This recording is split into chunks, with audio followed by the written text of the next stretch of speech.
അസ്സലാമു അലൈക്കും വറഹ്മത്തുള്ളാഹി.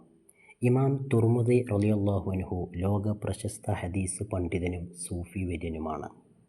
യഥാർത്ഥ നാമം മുഹമ്മദ് ബിൻ ഈസ ബിൻ സൂറത്ത് അത്തുർമുദി എന്നാണ്. ഹിജറ 210 ഉസ്ബെക്കിസ്ഥാനിലാണ് മഹാൻ ജനിച്ചത്. ഖുറാസാൻ, ഇറാഖ്, ഹിജാസ് തുടങ്ങിയ വൈജ്ഞാനിക കേന്ദ്രങ്ങൾ സന്ദർശിക്കുകയും അനേകം ഹദീസുകൾ സ്വായത്തമാക്കുകയും ചെയ്തു. ഇമാം ബുഖാരി റളിയല്ലാഹു അൻഹു ആണ് പ്രധാന ഗുരുവര്യൻ. അസാധാരണമായ ഓർമ്മശക്തി ഉണ്ടായിരുന്നു മഹാനവറുകൾക്ക്. ചെറുപ്പത്തിലെ ഹദീസ് പഠനത്തിന് കൂടുതൽ താൽപ്പര്യം കാണിച്ചിരുന്നു. ഗവേഷണ പഠനത്തിനും കൂടുതൽ അവഗാഹം നേടിയിരുന്നു.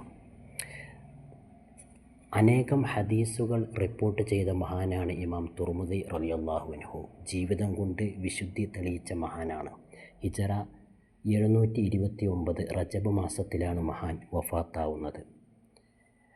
പ്രശസ്ത ഹദീസ് ഗ്രന്ഥമായ ജാമിഅ തുർമുദി എന്ന മഹത്തായ ഗ്രന്ഥത്തിൻ്റെ രചയിതാവാണ് തുർമുദി റളിയല്ലാഹു അൻഹു.